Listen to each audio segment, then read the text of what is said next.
nyata dari modul 1.4 tadi ya, tentang budaya positif. Cuma istilah-istilahnya saja yang baru gitu ya. Kita sudah melaksanakan sebagai guru, sudah melaksanakan semua yang ada di sini. Cuma kita belum tahu, oh ini termasuk kita posisi kontrolnya sebagai manajer, sebagai penghukum gitu, ada nanti di sini. Segitiga restitusi harus memberi apa ke anak-anak, motivasi apa itu nanti ada di sini. Lanjut Bapak-bapak.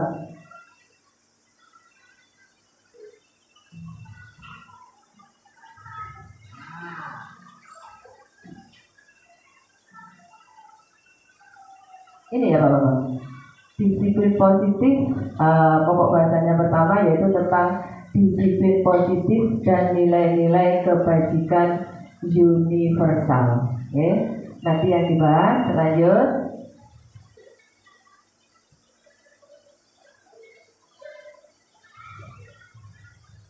Sudah klik.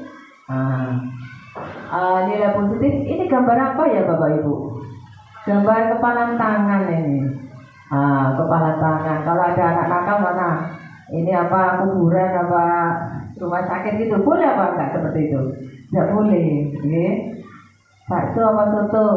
Ini bakso. Lah Bu Indrasya ini mau membuka genggaman yang ada di tangannya Pak Eka, mencoba dengan sekuat tenaga. Coba Pak Eka, ya. Mau membuka apa enggak Pak Eka? Lah, mau membuka karena belum waktunya. Oh, belum waktunya. Ya, udah, oke. Terima kasih buat Pak Eka sama Bu Indra. Akhirnya bisa kebuka nggak tangannya itu tadi? Bisa. Pak Eka kenapa kok membuka tangannya tadi? Oh, karena kasihan. Berarti yang B, kalau Bu Indra membuka tangannya nggak harus tangannya dibuka sekuat tenaga biar harus ya, bisa dengan cara membujuk, mengancam, menghardik, merayu, menyuap apa saja akan dapat membuka kepala tangan tersebut. Tapi Pak Eka katanya kasihan, akhirnya membuka tangannya.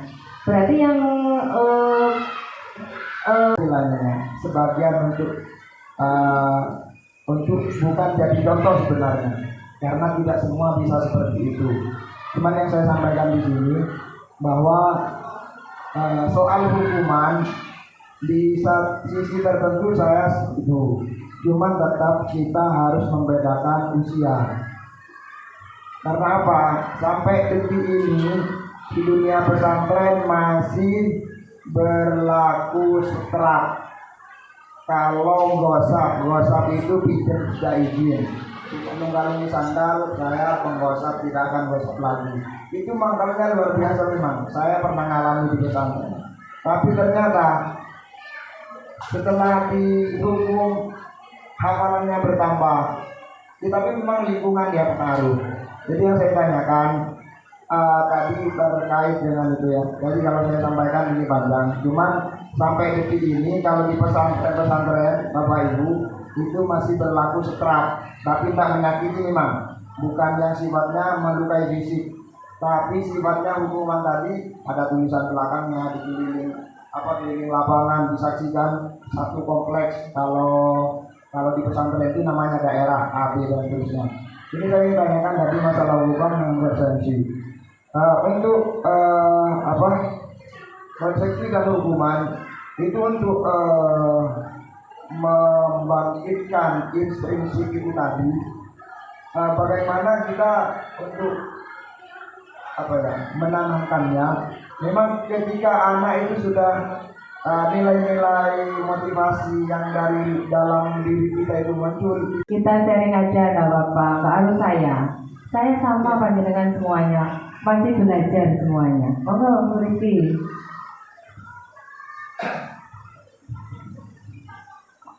Baik, terima kasih kesempatannya Bu Ipa.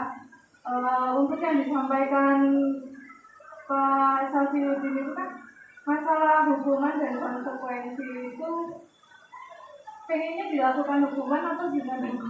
Soalnya yang kita bahas kalau tadi kan pilihannya hukuman konsekuensi. Ketika kita yang seharusnya konsekuensi dari kesadaran sendiri, ternyata kesadaran sendiri tidak muncul, lalu yang seharusnya konsekuensi kita jadi hukuman itu. Kalau tidak, yang jadi korban yang sakit itu apa ini? Nah itu apa tuh tumbler masih baru? Tugas kita sebagai guru ya Pak. Itu Kita kan anak Mbak. itu, Iya. mungkin ada kiat-kiat. Iya. Untuk sekarang ini, nah, selain pendekatan agama, juga kan pendekatan sosial juga harus ada seperti yang disampaikan beliau. Bagi saya sangat setuju budaya, karena berbicara agama dengan budaya sangat erat. Salah satu contoh dicari, untuk Taurat wajib apa bukan? Untuk Taurat wajib, tapi cara untuk Tauratnya itu budaya.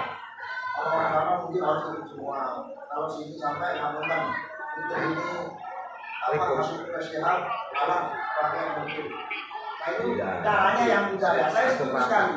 Itu masalah apa budaya-budaya. Sama setuju. Ini yang penting saya bukan merasa agak sekali. Cuma menanamkannya itu, walaupun saya guru agama sulit sekali. Sudah bingung terjadi harus gitu. Ya cuma ini saja. Nanya, hei duduk. Baru duduk juga baru. Mana bukunya agama dalamnya isinya macam-macam. Ya bahasa Indonesia itu salah satu contoh. Itu tanamkannya dulu. Mungkin ada kiat-kiat tertentu yang bisa saya pakai. Terima kasih Pak. Yang kita bahas sekarang ini mengenai paradigma lama dan paradigma baru gitu ya Pak. Kalau paradigma lama memang zaman dulu itu dengan adanya hukuman anak-anak lebih kayak patuh.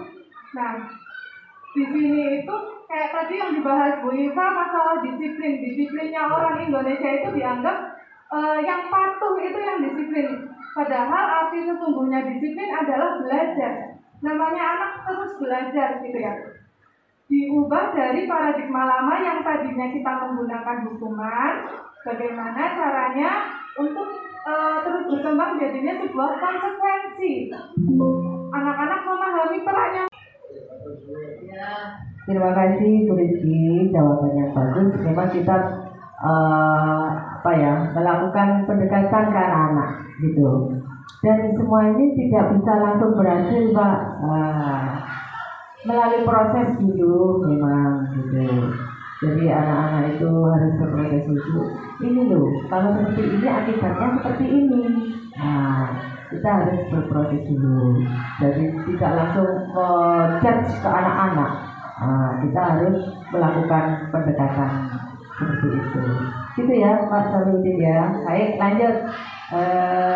Lanjut Pak Bambang.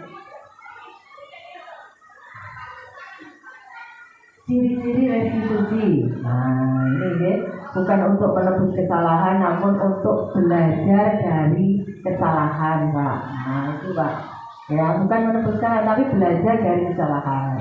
Memperbaiki hubungan, tawaran bukan paksaan. Restitusi menuntun untuk melihat ke dalam diri. Restitusi mencari kebutuhan dasar yang mendasari tindakan. Restitusi diri adalah cara yang paling baik. Restitusi fokus pada karakter bukan tindakan. Restitusi fokus pada solusi.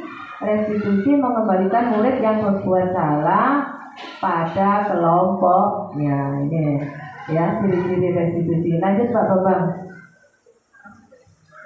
Pak, lanjut Pak. Ya, keyakinan kelas ini Bapak Ibu. Pada awal masuk pembelajaran sudah membuat keyakinan kelas Bapak Ibu. Mungkin peraturan kelas ya yang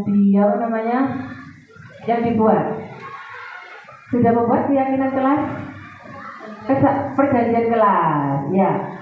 Kesepakatan kelas, betul. Baik, ini kita membahas tentang keyakinan kelas. Ayo Pak Bambang lanjut Pak.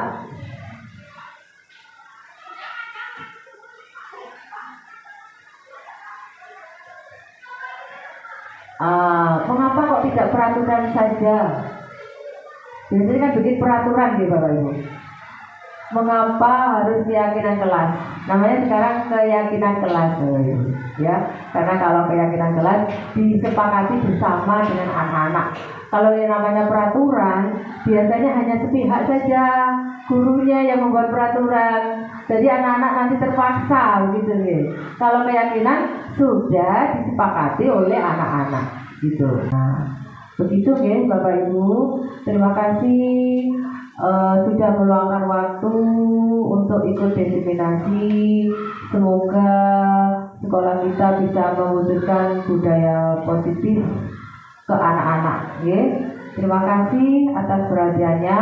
Mohon maaf mungkin apa yang saya sampaikan tadi ada kata-kata yang kurang berkenan. Saya mohon maaf. Terima kasih banyak. Semoga kita semuanya sehat walafiat. Ya, Assalamualaikum warahmatullahi wabarakatuh.